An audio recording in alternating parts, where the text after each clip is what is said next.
I'm not the most knowledgeable person on archery out there, but I'm pretty sure I know what a recurve is. I mean, this is a recurve. The limbs curve back and away from the archer, hence recurve.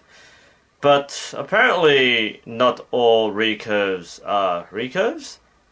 And there's been at least one occasion where we've had a guy bring their new recurve onto the range, and we've gone, no, that's a longbow. This seems to be most common with the super cheap recurve bows that cost less than $50. Search up recurve bow on Amazon and you get these youth bows, which clearly aren't recurves, but are still labelled as such by the manufacturer. A prime example of this mislabeling is the WARRANT Sport Flight. This is a blatant misrepresentation. I find it a bit hard to trust certain brands if they don't call their bows the right thing. In fact, a while ago somebody asked me what I thought about Atanga. Atanga, as I found out, is an Australian company. They manufacture youth bows and cheap youth compound bows, and Australian archery stores don't stock them, so that probably says a bit about their quality. But, that aside, I looked it up on YouTube, found their official channel, and there was this video. Okay, what I'm going to talk you through now is the Atanga range of recurve and longbows. Most of these bows are actually longbows. We just use the word recurve because that's how a lot of people find our bows online.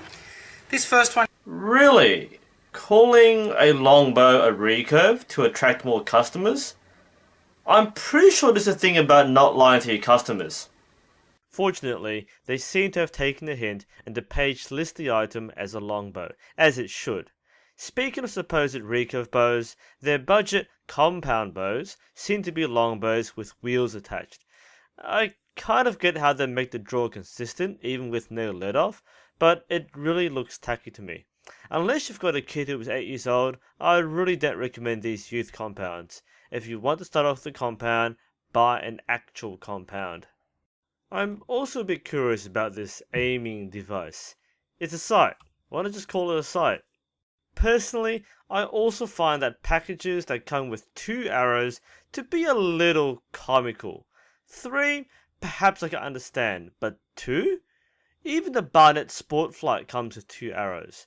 I get that they're meant to be packed so that you have a bow ready to shoot out of the box, but these arrows are rarely well matched to the bow, and I'm guessing that most people replace the arrows almost immediately. 2 arrows means you'll be doing more walking than shooting.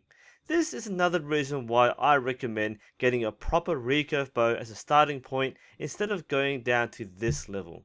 Thankfully, this trend of misnomers only applies to a really small, select handful of cheap youth bows.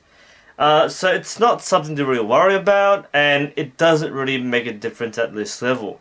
Still, I find it slightly puzzling for a company to call their bow something else. I mean, look, as the saying goes, call a spade, call a recurve.